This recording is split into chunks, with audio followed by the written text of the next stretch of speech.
Ya pemirsa, pemerintah akan meluncurkan Badan Pengelola Investasi Danantara di Istana Kepresidenan Jakarta hari ini. Ya, Danantara akan mengelola aset negara hingga belasan ribu triliun rupiah untuk membiayai proyek-proyek strategis dan menggenjot pertumbuhan ekonomi.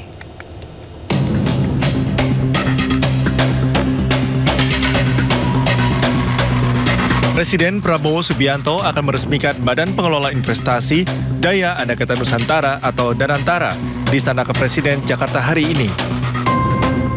Badan ini bertujuan mengelola dividen atau keuntungan BUMN dan dana negara agar dapat berkembang melalui berbagai instrumen investasi. Lewat Danantara, diharapkan pengelolaan BUMN akan lebih transparan dan efisien. Danantara akan mengelola aset negara untuk membiayai proyek-proyek strategis sehingga bisa berkontribusi mencapai target pertumbuhan ekonomi 8% per tahun. Kita akan bangkit dengan kekuatan kita sendiri, saudara sekalian. Tanggal 24 Februari yang akan datang, 9 hari dari sekarang,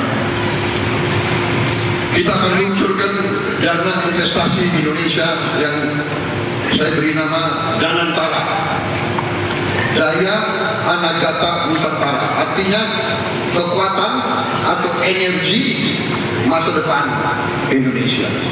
Danantara adalah kekuatan energi masa depan. Dan ini harus kita jaga bersama.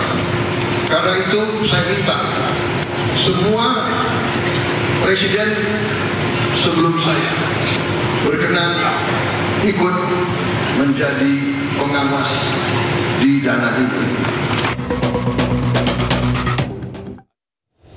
Ya, dan untuk mengetahui proses jalannya peresmian Badan Pengelola Investasi Danantara di Istana Kepresidenan Jakarta, kami sudah terhubung dengan rekan Estra Ambarita. Estra, selamat pagi. Siapa saja yang hadir dalam peresmian hari ini?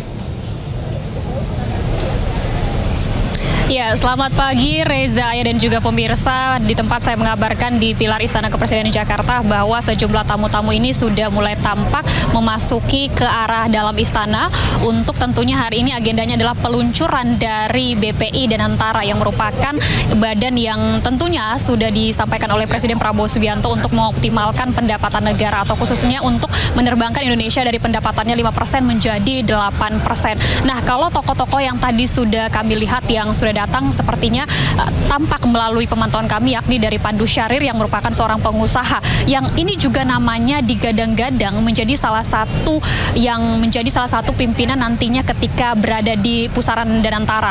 Nah, tentunya tadi tidak memberikan statement, tapi yang kedua diikuti tadi oleh dari Menteri Investasi dan Hilirisasi yakni Rosan Roslani yang juga digadang-gadang atau santer namanya akan menjadi nahkoda untuk Danantara ini. Namun untuk kedua tokoh ini tidak membeberkan secara gamblang apakah dari nama-nama ataupun atribusi keduanya di dalam badan usaha dalam Danantara ini, dan tentunya juga bahwa ini masih informasi yang kami dapatkan dari pihak istana. Tentunya ini masih kita tunggu nanti pernyataan resmi dari Presiden Prabowo Subianto. Nah, rencananya agenda ini akan nanti berlangsung pada pukul 10 pagi di istana ataupun di halaman tengah Istana Kepresidenan Jakarta. Tentunya dari ini nanti kita akan mengetahui bagaimana ataupun siapa-siapa saja komposisi nama yang berada di ruang lingkup Danantara ini, karena ini merupakan badan yang akan mengoptimalisasi untuk perusahaan plat merah. Di antaranya ada 7 perusahaan besar yang milik BUMN yang tentunya untuk pengoptimalan sekali lagi investasi maupun dari pendapatan dari negara, yakni seperti bisa kami sebutkan ada Pertamina, kemudian juga Bank Mandiri, kemudian juga PT PLN hingga PT BNI dan keempat lainnya. Nah, ini merupakan perusahaan induk yang tentunya milik dari BUMN. Nah, satu hal yang cukup menarik bahwa ada 2 di sini yang kita lihat, ada 2 lini Kementerian BUMN, kemudian juga dari pihak Danantara ini akan bekerja sama dengan regulasi yang berbeda ataupun dengan entitas yang berbeda. Misalnya saja nanti untuk BUMN ini akan berlaku ataupun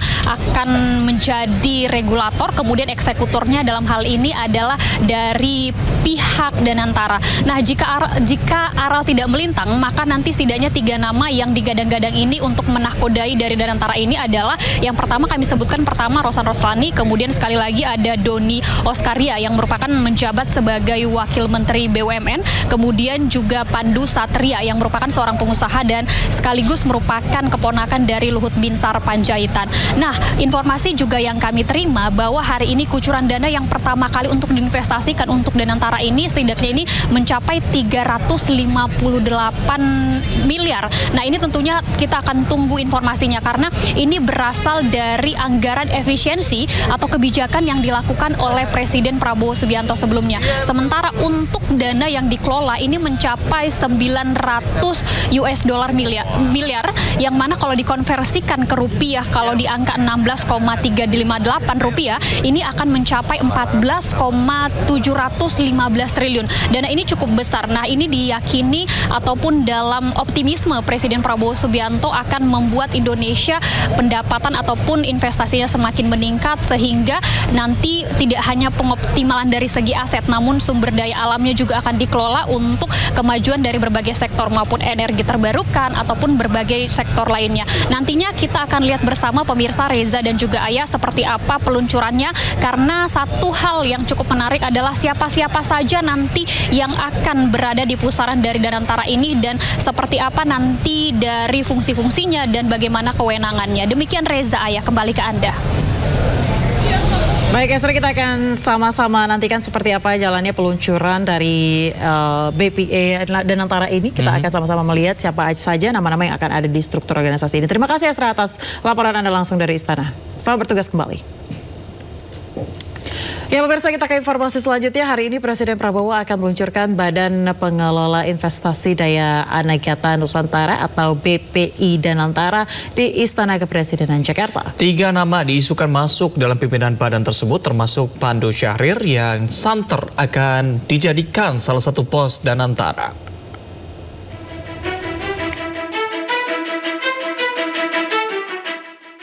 Hari ini Presiden Prabowo Subianto akan meluncurkan Badan Pengelola Investasi Daya Anagata Nusantara atau BPI Danantara di Istana Kepresidenan Jakarta. Peluncuran badan yang akan mengelola perusahaan-perusahaan BUMN ini sebelumnya dijadwalkan pada November 2024 lalu. Peluncuran BPI Danantara menandakan era baru pengelolaan investasi negara ke level lebih tinggi melalui investasi berkelanjutan dan inklusif. Sejumlah nama pun diisukan masuk dalam jajaran badan pelaksana ini. Nama-nama yang mencuat diantaranya Menteri Investasi dan Hilirisasi, Kepala Badan Koordinasi Penanaman Modal atau BKPM Rosan Roslani, Wakil Menteri Badan Usaha Milik Negara BUMN Doni Oskaria, dan Pandu Syahrir yang digadang-gadang akan ditunjuk sebagai Kepala Danantara. Sejumlah nama yang ditunjuk sebagai Dewan Pengawas Danantara diantaranya Erick Thohir dan Mulyaman Hadad, dan Dewan Penasihat yakni Susilo Bambang Yudhoyono dan Jokowi. Berdasarkan Undang-Undang BUMN, syarat yang harus dipenuhi untuk masuk dalam Badan Pelaksana Danantara diantaranya warga negara Indonesia, mampu melakukan perbuatan hukum, sehat jasmani dan rohani, maksimal berusia 70 tahun, bukan pengurus atau anggota partai politik, tidak pernah dipidana, tidak pernah dinyatakan pailit, tidak dinyatakan sebagai orang perseorangan yang tercela di bidang investasi, dan memiliki pengalaman atau keahlian di bidang investasi, ekonomi, keuangan, perbankan, hukum, dan manajemen perusahaan. Sementara, Presiden Prabowo menegaskan BPI Danantara merupakan kekuatan energi masa depan yang perlu diawasi. Danantara adalah kekuatan energi masa depan, dan ini harus kita jaga bersama. Karena itu saya minta semua presiden sebelum saya berkenan ikut menjadi pengawas di dana itu. Nantinya ada 7 BUMN yang akan dikelola Danantara di tahap awal operasional. 7 dari total 47 BUMN ini dipilih karena memiliki aset terbesar saat ini, di mana BPI Danantara akan menjadi badan yang mengelola aset-aset BUMN yang nilainya mencapai $900 miliar Amerika Serikat atau sekitar 14.670 triliun rupiah.